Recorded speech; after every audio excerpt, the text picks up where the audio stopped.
Contribution de l'or des femmes aux moyens de subsistance ruraux d'Afrique de l'Ouest, le cas du karité au Bénin. Interdiction d'exporter, bienfait ou malédiction? La collecte du karité contribue au revenu total des ménages ruraux appartenant à différents groupes économiques. Elle quantifie également l'implication des femmes dans la collecte et la transformation des noix et des fruits de karité. La collecte du karité offre aux femmes une opportunité d'ascension économique. Elle représente 90% de la collecte et se situe au bas de la chaîne de valeur. En Afrique, l'expérience unique de chacune des 16 millions de femmes rurales qui vivent du karité nous inspire chaque jour davantage. Le karité est une culture importante, tant sur le plan économique que social. Il emploie 4 millions de femmes pour l'exportation et génère environ 600 millions de dollars de revenus annuels au niveau communautaire en Afrique de l'Ouest. Au niveau des ménages, le karité représente jusqu'à 12% du revenu familial et jusqu'à 32% des liquidités disponibles, générées pendant la période de soudure. De plus, la collecte et la transformation des noix de karité constituent une source précieuse de revenus en espèces pour les femmes du ménage qui, autrement, ont très peu de possibilités de revenus.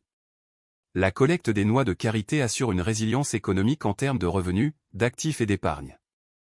Elle contribue également à la résilience sociale, car elle permet aux femmes de prendre des décisions au sein du foyer.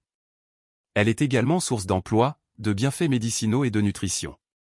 Le karité est essentiel aux familles de femmes rurales, à leurs moyens de subsistance et à leur génération.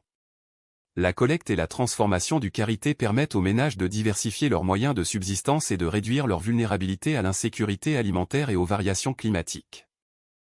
Si l'interdiction est imposée, les plus grandes perdantes seront les groupes de femmes rurales, qui perdront des millions de dollars, car les transformateurs locaux déjà établis auront un avantage et monopoliseront le prix du karité.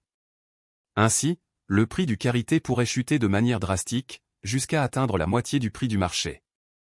Ainsi, si la valeur des exportations de noix de karité du Bénin s'élève à 150 millions de dollars, les femmes rurales perdront 75 millions de dollars par saison en raison de l'interdiction d'exportation et cet argent ira dans les poches de ces 2 ou 3 transformateurs locaux qui n'emploient que 40 à 50 personnes dans leurs usines, au lieu de cela au détriment de ces 4 millions de femmes. Dans ce contexte, si l'interdiction d'exporter les noix de karité est mise en œuvre, il existe un risque que les femmes rurales ne soient pas disposées à les cueillir comme d'habitude, de peur de ne pas être vendues et à des prix très bas après avoir été approvisionnées par l'industrie de transformation nationale. Cette dernière pourrait former un cartel et exploiter financièrement ces femmes à son avantage personnel. Cela pourrait réduire considérablement les volumes d'amandes de karité et, par conséquent, leur disponibilité pour tous les acteurs de la chaîne d'approvisionnement. Le gouvernement est prié de ne pas se laisser entraîner dans le développement de tels cartels monopolistiques, car les industries locales bénéficient déjà d'une présence locale et sont concurrentielles. Il est également nécessaire d'investir dans les technologies pour permettre aux collectrices